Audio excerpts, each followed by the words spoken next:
स्वागत है हमारे YouTube चैनल समृद्धि में। कैसे हैं दोस्तों आप सब। दोस्तों आज मैं आप लोगों से दिवाली कब है इसके बारे में बात करूंगी और क्या क्या चीज़ों की तैयारी आप लोग को दिवाली से पहले कर लेनी चाहिए। इस बार दिवाली के दिन क्या क्या चीज़ नहीं खरीदना चाहिए ये भी मैं इस वीडियो में बताऊंगी। तो दोस्तों वीडियो को एंड तक देखिएगा। सारी और भी वीडियो दूंगी दीपावली के बारे में, लेकिन इस वीडियो में आप लोग को तिथि बता देती हूँ और आप लोग को क्या क्या ऐसी निषिद्ध कार्य है जो इस बार दिवाली के दिन नहीं करना है।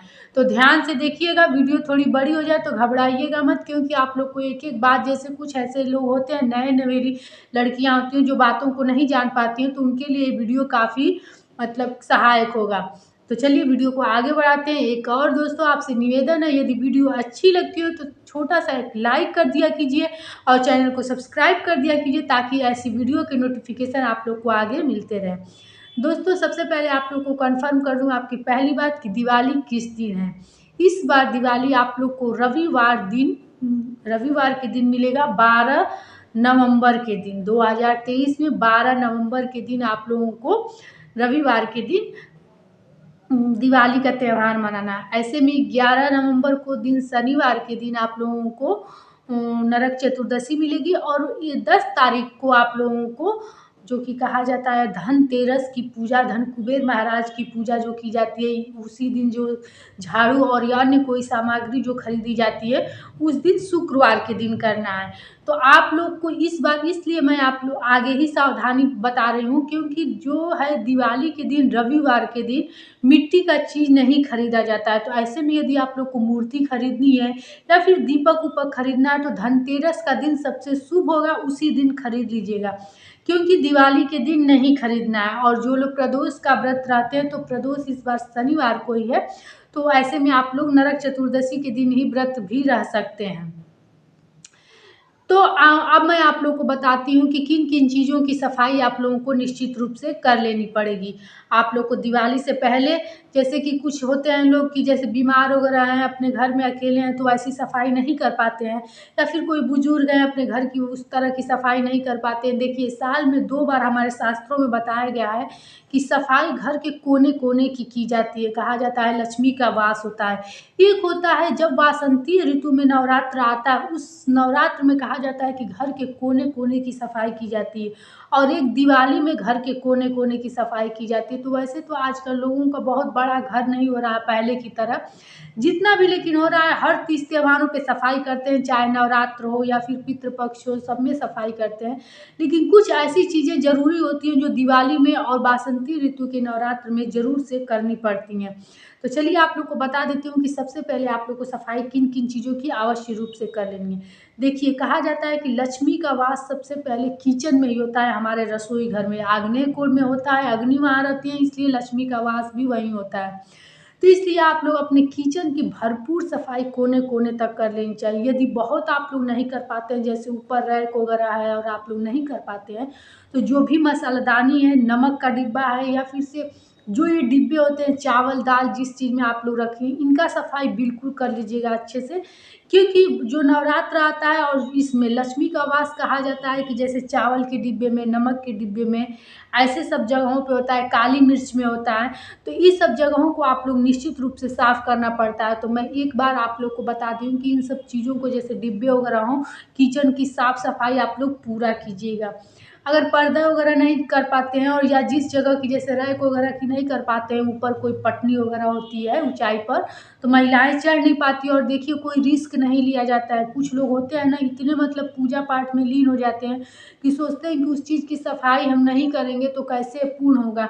तो आप लोग रिस्क मत लीजिएगा। यदि कोई आप लोग के घर पुरुष चढ़ने वाला नहीं तो गंगा जल लेकर के हर जगह पे छिड़क देंगे, उतनी ही पवित्रता मानी जाती है। और फिर कोई आएगा तो आप लोग बाद में भी सफाई करा सकते हैं।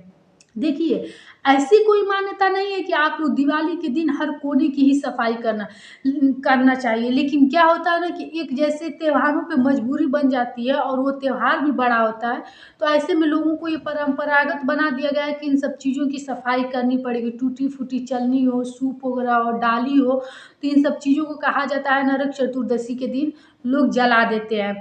दरिद्रता जिसको कहा जाता है कि घर से निकाला जाता है। अब आप लोगों के घर हो सकता है कि दिवाली के पहले दरिद्रता को निकाला जाता है, लेकिन हम लोग के यहाँ दिवाली के पहले ही निकाला जाता है। कुछ लोगों दिवाली के बाद निकाला जाता है। कुछ लोगों के यहाँ कहा जाता है कि पहले दरिद्रता को घर से निकाल लेंगे, तब तो हम लोग लक्ष्मी माता को बुलाएंगे। लेकिन आप लोग सोचिए कि आपके घर यदि लक्ष्मी माता का वास नहीं होगा तो दरिद्रता क्या आपके बस में है कि आप अपने उसको भगा देंगी? तो देख लीजिएगा आप लोग के यहाँ जो नियम हो। लेकिन एक बार इस बात पे आप लोग गौर कीजिएगा कि क्या दरिद्रता तभी तो भागती हैं जब लक्ष्मी जिसके घर आ जाती हैं, नहीं तो ऐसे ही तो दरिद्रता रहती है। तो हम लोग के यहाँ दिवाली के बाद अगले दिन जो भोर में होता है तब दरिद्रता को खेदा जाता है। तो उस समय क्या होता है कि जैसे कोई आपके घर पुराना सूप हो, डलिया हो, तो उसी से लोग निकालते हैं। अब हो गई आप लोग दूसरे में मंदिर की सफाई अपने कर लीजिएगा। मंदिर का कोना कोना साफ सुथरा कर लीजिएगा। मंदिर में मूर्ति हो, फोटो हो, या फिर सिल्वर की कोई जैसे लक्ष्मी गणेश जी की मूर्ति हो तो उसको कोई धातु वगैरह से जैसे पीताम्बरी वगैरह से चांदी साफ कर सकते हैं, या फिर से कुछ लोग ज्वेलरी शॉप पे भी भेज करके साफ करा लेते हैं। तो जैसे भी हो आप लोग देख लीजिएगा, कोना कोना पर्दा वगैरह सब कुछ, जैसे एक गीला कपड़ा ले करके मैं किसी दिन आप लोग को करके दिखा दूंगी, सब मंदिर का कोना कोना पोंछ लीजिएगा। कोई ऐसा पुराना बर्तन हो मंदिर में टूटा हो तो उसको निकाल दीजिएगा और नए में आप लोग पोंछ करके तैयार कीजिएगा। तीसरे में आप लोग को चीज़ मिलती है कि किन चीज़ों की, अगर आप लोग के घर गाय वगैरह है, गौशाला है आपके घर, तो गौशाला की विधिवत सफाई कर दीजिएगा, क्योंकि गाय में 33 करोड़ देवी देवताओं का वास होता है।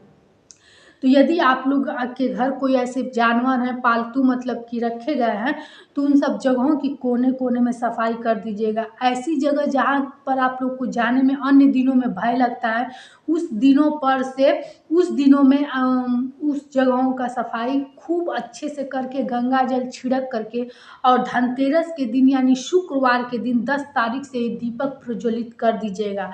और जब दरिद्रता को निकालने जाइएगा तो वहाँ जरूर जाके 1-2 मिनट करके आवाज़ ठक ठक किया जाता है, काजल वगैरह से या फिर से हंसली वगैरह से किया जाता है। तो वहाँ 2 मिनट ज़्यादा कर देने से ऐसा कहा जाता है कि अगर कोई ऐसी शक्ति रहती है तो ख़त्म हो जाती है। जिस जगहों पे आप लोग को भय लगे, जैसे घर में कोई ऐसा जगह कभी कभी होता है, गाँव वगैरह में ज़्यादा होता है, जहाँ पे आप लोग को भय लगे वहाँ पर जाके आप लोग ठकठका करके और दीपक प्रज्वलित करके छोड़ सकते हैं।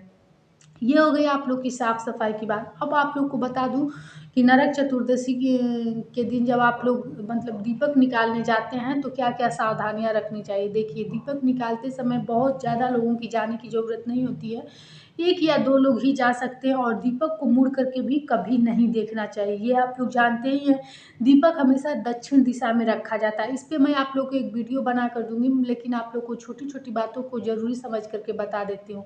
दिवाली के दिन इस बार आप लोग मूर्ति, दिया बाती कुछ मत खरीदिएगा, क्योंकि दिवाली के दिन ही पड़ जा रहा है आप लोगों का रविवार का दिन, और रविवार के दिन मिट्टी की धातु ऐसी कुछ नहीं खरीदना चाहिए।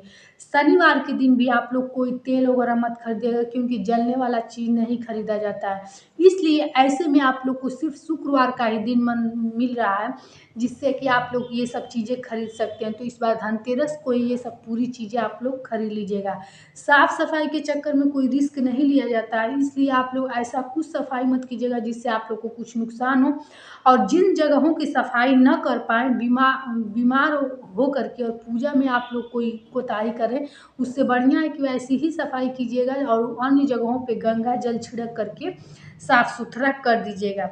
दोस्तों, आज की वीडियो कैसी लगी ये ज़रूर बताइएगा कमेंट बॉक्स में लिख करके, और यदि आप लोग को कोई क्वेश्चन हो तो बेझिझक आप लोग लिख करके कमेंट बॉक्स में पूछिए। एक लाइक कर दिया कीजिए। समृद्धि, शुद्ध, सात्विक और सही जानकारी आप लोग को देती है, इसके लिए चैनल को सब्सक्राइब कर दीजिए ताकि ऐसी वीडियो की नोटिफिकेशन आप लोग को मिलते रहे। फिर मिलेंगे एक नई वीडियो के साथ। जय श्री राम।